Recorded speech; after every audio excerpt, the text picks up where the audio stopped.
Okay, welcome back to GBS Morning Extra. My name is Tom Muema as usual. We are continuing the discussion here with my guest, Ken Echesa, a lawyer and a teacher of law. Is a teacher of law or a lecturer? Teacher of law. Okay. You prefer that one? Yes. And Julius Mwigai, political analyst. Asanteni sana. Thank you. And now we focus on the weekend politics, as we talked about. Now, we had the issue of DPP writing to the JSC, seeking to outstar the DCJ. What do you think of this? Because DPP has been hunting DCJ for a while now, and it seems like he has made another application. What do you make of this, guy? DPP, as the the abbreviation stands, Director of Public Prosecution.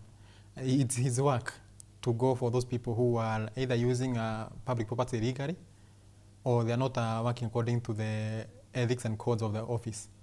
But before then, Muilu was there in court, and the 5-judge bench said that the DCI didn't have frameworks to vindicate Muilu. But there's these 49 accusations to vindicate Muilu, and if they have basis, then I don't see the reason as why Muilu should not step aside and allow for further investigation, or else the president will form a tribunal and investigate the matter to the roots and see whether the allegations are true to say or not. And if they are true to say, then we need to have somebody who sits on that seat as a judge or a deputy vice person who is clean. Okay. So we need to give the president to request the president to form a tribunal and investigate the matter. But also some would say that those are just minor issues that he's being followed for.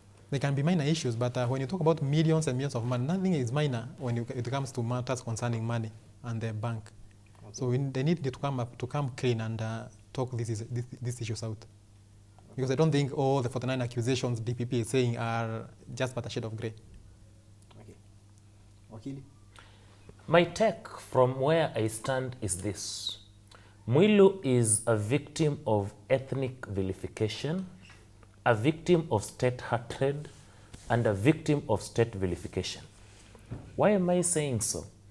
I'm saying so because the Director of Public Prosecutions, Nurdin Haji, he is a hired mercenary by the state to revenge against what the president in broad daylight called revisit. President Kenyatta promised that he will revisit the judiciary after the 4-judge bench, the majority on the Supreme Court, nullified his election by declaring that President Kenyatta had been declared president in a manner which was irregular and unconstitutional. And Muilu is thought to have been the force behind this particular decision. Muilu is thought to have influenced the outcome of the presidential petition. The government believes, falsely in my opinion, because the decision was by the majority of 4 against 2, that Muilu's decision was actually a political decision to influence the rest. My good friend here has said that the DPP has the mandate to take Muilu before JSC. That is not the work of the DPP. When you look at Article 157, 158 of our Constitution, the DPP has his mandate clearly cut. The DPP is in charge of the country's criminal prosecution system.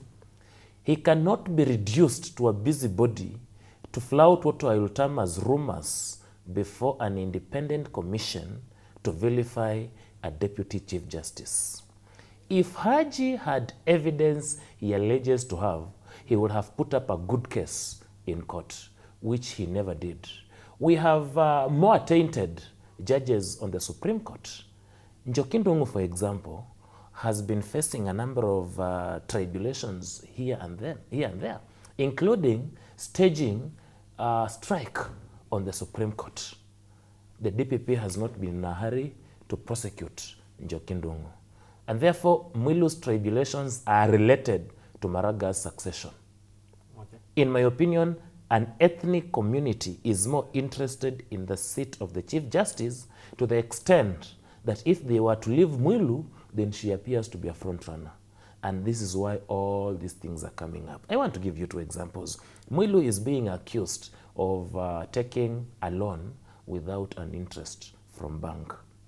This is a Mwilu bank relationship. The state is not involved. Why should they punish Mwilu for having been given a loan at a lower interest in a bank? And the bank has not complained. Since when did the DPP become a public debt collector? Mwilu is being accused of not paying taxes for the properties that she purchased. In law, if you are my client and you are purchasing property, you give me money to pay tax. I'm your lawyer. I'll pay tax on your behalf. Once you prove that you have given me money to pay tax, what we call the stamp duty tax, then it is none of your business as a client to know whether I paid this money or never paid, provided I bring to you documents. If these documents are proved to have been a forgery, then it is the lawyer who ought to be in trouble, not the client. The general assumption is that the client does not understand the legal procedures related to conveyancing. And therefore, if you scrutinize the allegations that Haji is bringing against Mwilu, you will get nothing of substance other than witch hunt and the executive hand in it. And some will argue, if it's a matter of revisiting the judiciary, then why Mwilu? I've told you, there's this perception that Mwilu was the person who influenced the decision, the Supreme Court decision.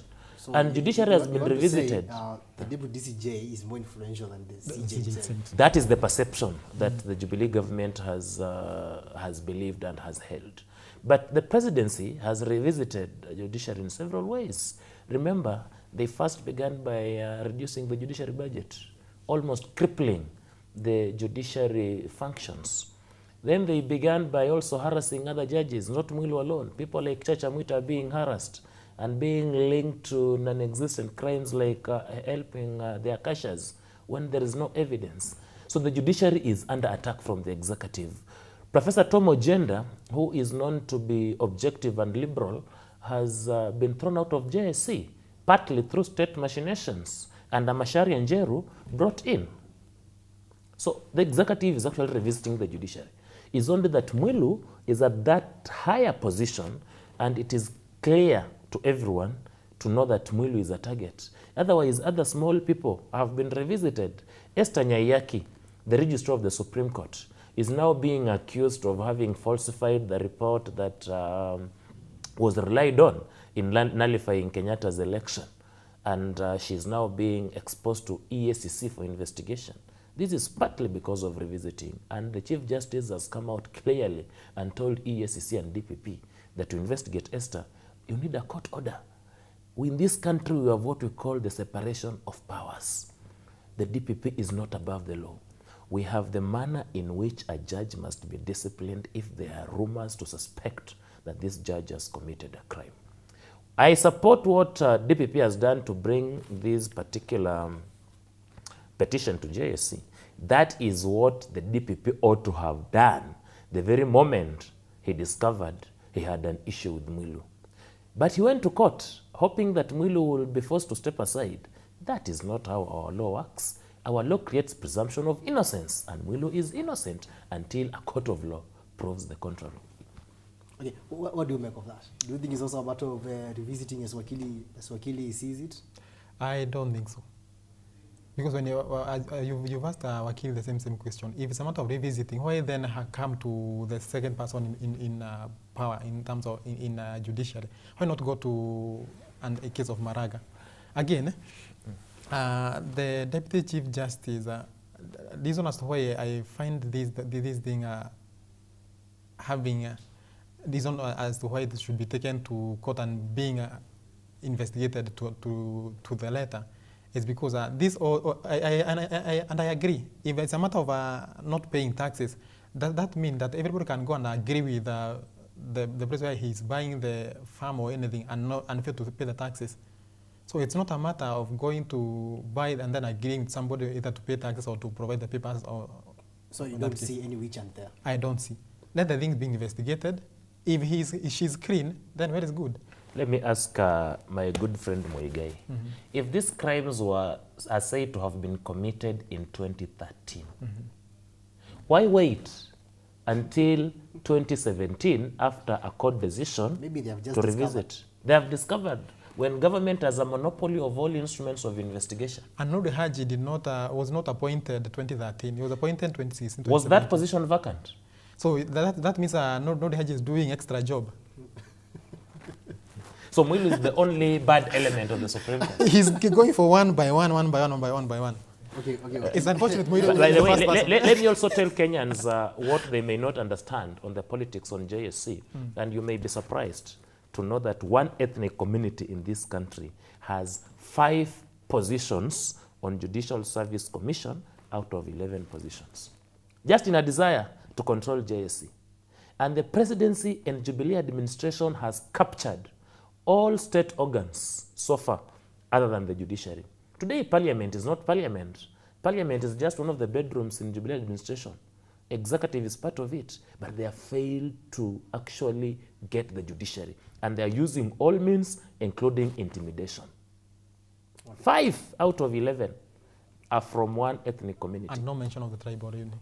No mention of the tribe, because let's don't mention that. Okay. But, okay, now let's now talk about the executive. You are saying the executive is fighting judiciary, but now there's also wars in between the executive, as you see, also from the assassination claim of the DP, and now it seems like the cabinet is somehow divided because they have to meet, and the DP, the source said, the victim of the assassination claim, also sits in the cabinet.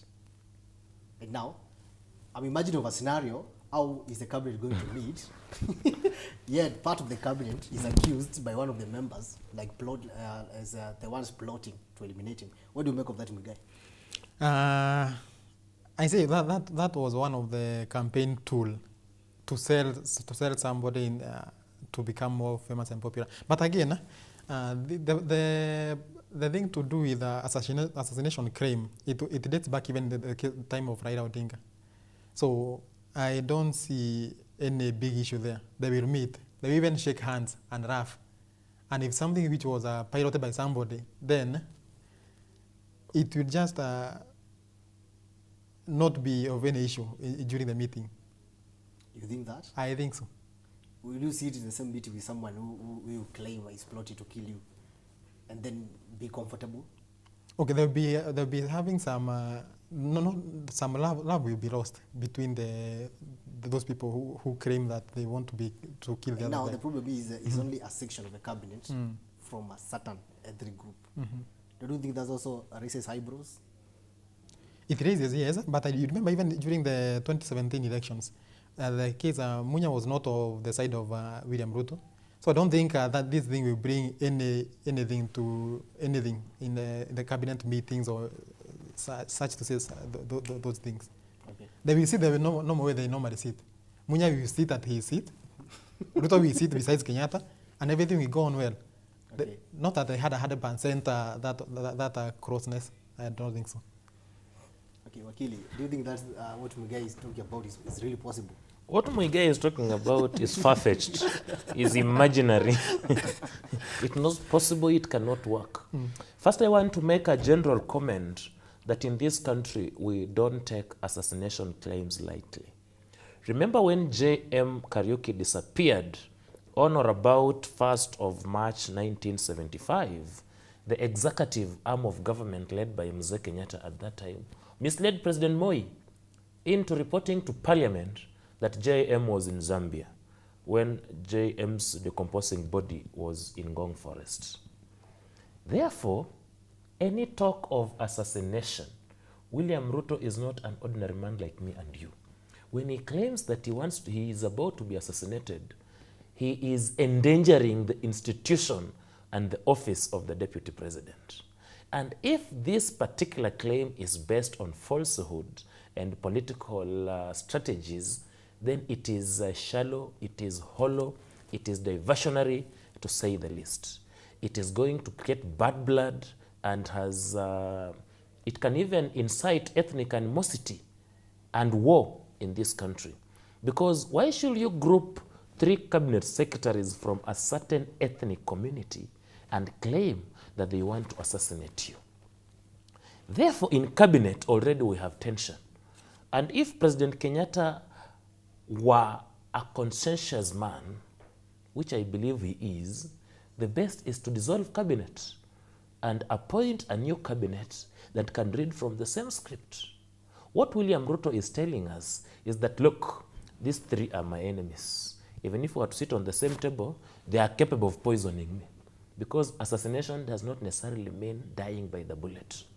It also means dying by poisoning, or even placing a poisonous substance on the table where William will sit and have him die.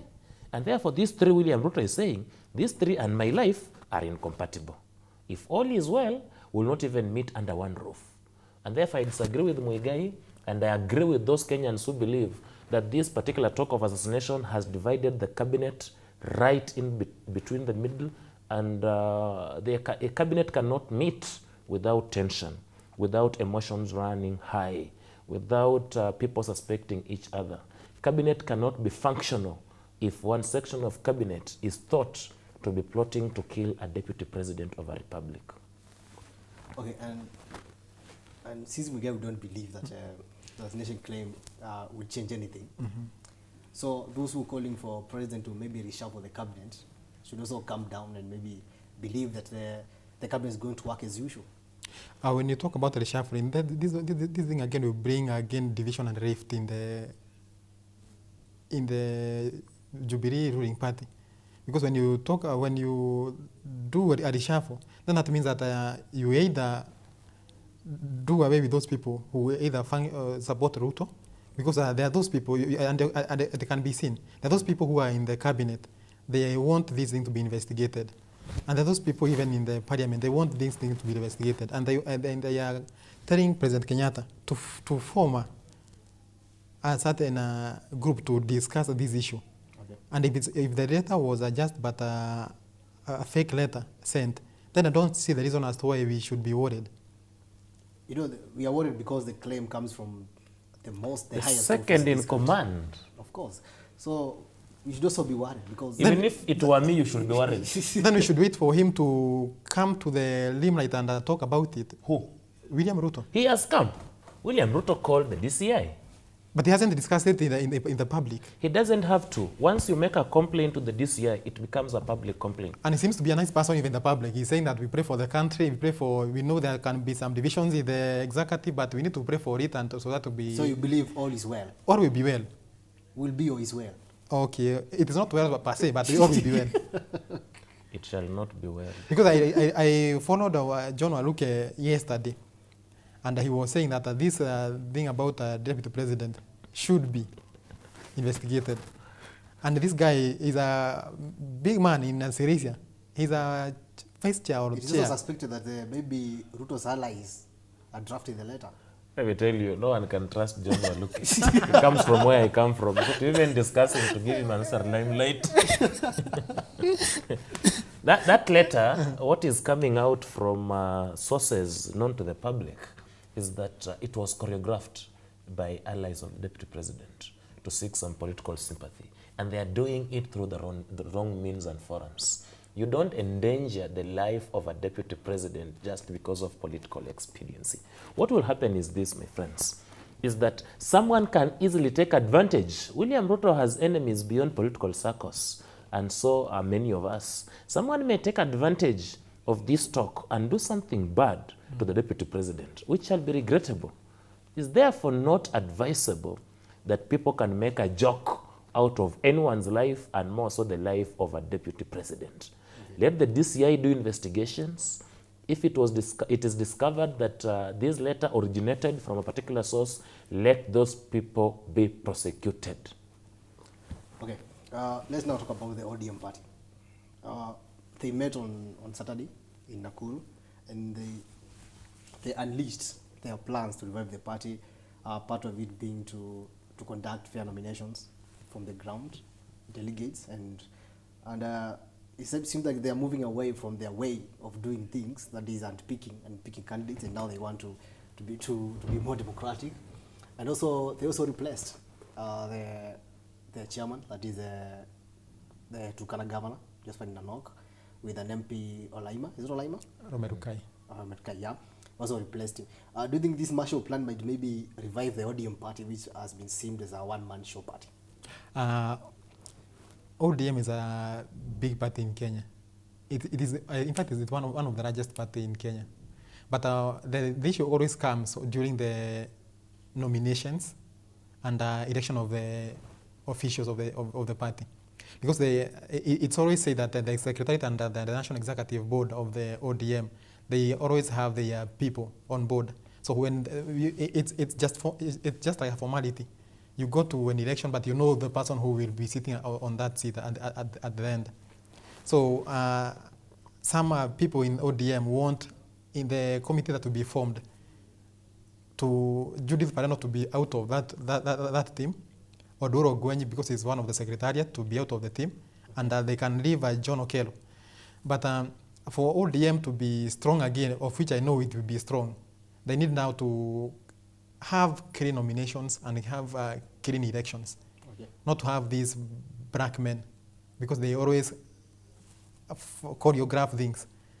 They come and disrupt, they bring chaotic things, and then they end up having a list of those people who are elected, of which it was not the case. But nomination has been a headache even for Kenyan political parties. But almost all of them have been facing the same challenges. I agree with that, but the ODM, being the party which has survived, it's not like a Jubilee or any other party, because Jubilee is amalgamation, as Wakili said. But ODM being a party, so many people would want this party to show others direction. Okay. Yeah. Okay, Wakili, is ODM in the right track? And again, removing of Josephat Nanok, I think it's out of malice, because Nanok has not been on a same page with the party, so to say. Yeah, but as Wakili said earlier, Nanok has finished his 2 terms. I know, I agree. So maybe ODM are saying that maybe Nanok is not fighting enough because he might not be interested in any other political seat. So when you talk about finishing the 2 terms, why then is it Njoho being a stiff person in the same party? Okay, Joe has declared wants to be the president, so maybe. And two, okay. let us answer Muigai by saying this. The law is clear. The law on political parties is clear. Once you begin advancing the interests of and or associating with any political party, or going contrary to the expectations of your political party, you cease to be a member of that political party. So in my opinion, Nanok ceased to be a member of ODM party. And ODM is very lenient that it has not kicked him out of the party. It has only kicked him out of the position of the vice chair. Okay. Nanok has been openly advancing the interests of Jubilee. And therefore, by Political Parties Act and the Constitution, Nanok ought to be disciplined. And part of the discipline is stripping him of the political party position, which ODM has done. So this one was long overdue. Nanok ought to have been relieved of his duties more than 7 months ago, when he indicated that he'll be working with William Ruto. William Ruto is not a member of ODM. Okay. 2, ODM is on the right track in this manner, that it is revamping itself ahead of the 2022 elections. And that is what every party desires to do. And ODM is addressing crucial matters that have bedeviled it in the past. If there is anything that has let ODM down, is the issue of nominations.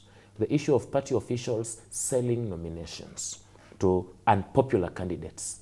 And this has led ODM to lose serious party positions in its own stronghold, in Kisii, in Western, when positions or when certificates are awarded to people who are not popular. But this problem is not specific to ODM.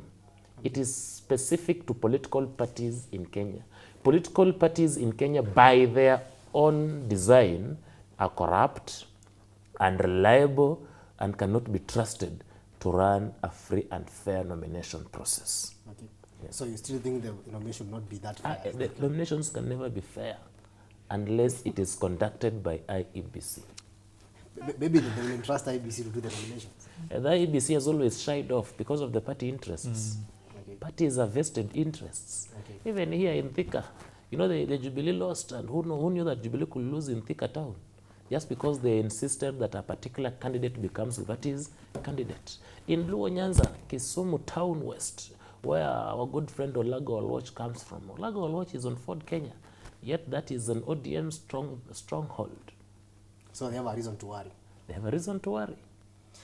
Okay, Mugai, as we wind up, because we are running out of time, and Wakili as a class to attend. Yes. Of course, so we also need to save your time. And now, let's talk about the university crisis that is going on. I'll give you like 30 seconds just to wind up on this issue. There was issue of questionable degrees, and of course the 118 PhDs that were awarded at JKUAT. What do you make of that? Talk about the 118. What is the degree of PhD? PhDs. Yeah. And it is said that there were only 3 supervisors. So to say. Okay. So the question will be, how can one supervisor supervise? Because when you do the division by 3, you see that roughly 40 or close to 40 students being supervised by only one supervisor. Okay. I think it's something that you cannot even try fathom in your mind. Okay. Because I think if I'm a student at University of Nairobi, and I know even my supervisor only supervises 4, and it is hectic even to read the thesis. Okay. Yeah. Okay, we have a lecture here. Maybe you can tell us how hectic is that? It all depends on how committed a lecturer will be. Okay. But where we fault JKUAT is that Commission on University Education has its own regulations. Okay. That you cannot supervise more than 3 students.